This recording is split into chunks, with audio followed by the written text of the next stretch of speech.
দেখো তোমাকে বলে দিই, জেলায় জেলায় তল্লাশি অভিযান। আজকে সকাল থেকেই ইডি আধিকারিকরা তৎপর এবং গতকাল রাত থেকেই ইডি আধিকারিকরা মুর্শিদাবাদে পৌঁছে গেছেন, সাগরদিঘিতে পৌঁছে গেছেন, বনগাঁয়ে রয়েছেন ইডি আধিকারিকরা।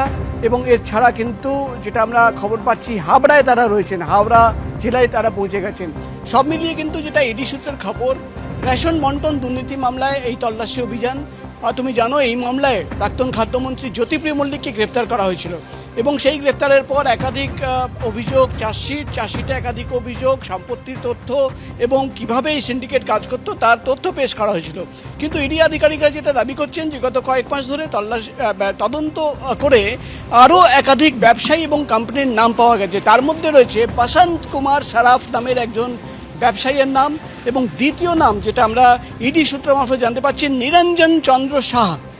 এই দুটো নাম তারা পান এবং তারা জানতে পারেন যে রেশনের যে জিনিসপত্র অর্থাৎ চাল, গম বা অন্য যে রেশন থেকে বন্টন করা হয়, যেটা সাধারণ মানুষের কাছে যাওয়ার কথা, সেটা কিন্তু এই ব্যবসায়ীদের মাধ্যমে খোলা বাজারে বিক্রি করা হতো। প্রাইভেট কোম্পানির মাধ্যমে কিন্তু সেটা অন্য জায়গায় পৌঁছে যেত। অর্থাৎ রেশনের মাল সামগ্রী সেটা কিন্তু পাচার করার অভিযোগ।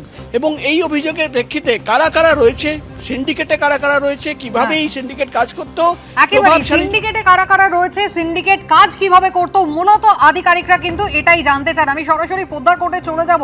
আমাদের প্রতিনিধি সুকান্ত মুখোপাধ্যায় রয়েছেন আমাদের সঙ্গে। সুকান্ত, 6টা জায়গায় 6টা অফিসে তল্লাশি চলছে পোদ্দার কোর্টে। তুমি আমাদের আগেই জানিয়েছিলে যে মিসিং লিংকের সন্ধান চলছে, হদিশ কিছু মিলল?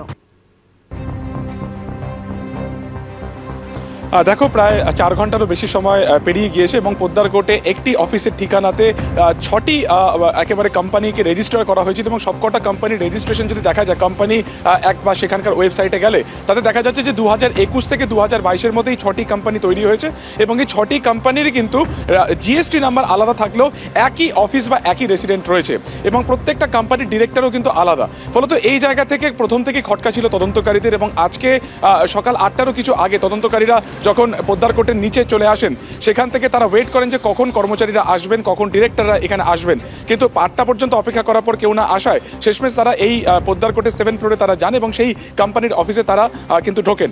কেন্দ্রীয় বাহিনী আপাতত গোটা যে চত্বর রয়েছে অর্থাৎ সেখানকার এন্ট্রি এক্সিট পয়েন্ট সেখানে তারা ঘিরে রেখেছেন, ভেতরে তথ্য তল্লাশ তারা করছেন।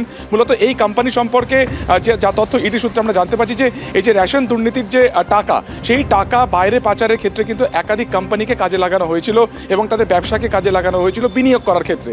এবং দেখা যাচ্ছে যে 2021 থেকে 22-এর মধ্যে এই কোম্পানিগুলোকে ইনকর্পোরেট করা হয়েছে, প্রতিষ্ঠা করা হয়েছে এবং তাতে ক্যাপিটাল এবং প্রত্যেক বছরে লাফিয়ে লাফিয়ে তার কিন্তু দ্বিগুণ বা 3 গুণ মুনাফা তাতে কিন্তু শো করানো হয়েছে।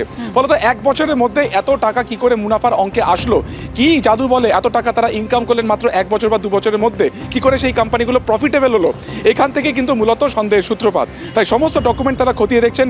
এই কোম্পানির যে সমস্ত আমদানি রপ্তানির ব্যবসা রয়েছে তার টার্নওভারও তারা কিন্তু খতিয়ে দেখছেন। ফলত সব মিলিয়ে টাকার হদিশ পেতে চাইছেন তদন্তকারী আধিকারিকরা। সুকান্ত, ধন্যবাদ। প্রকাশ, তোমাকেও ধন্যবাদ।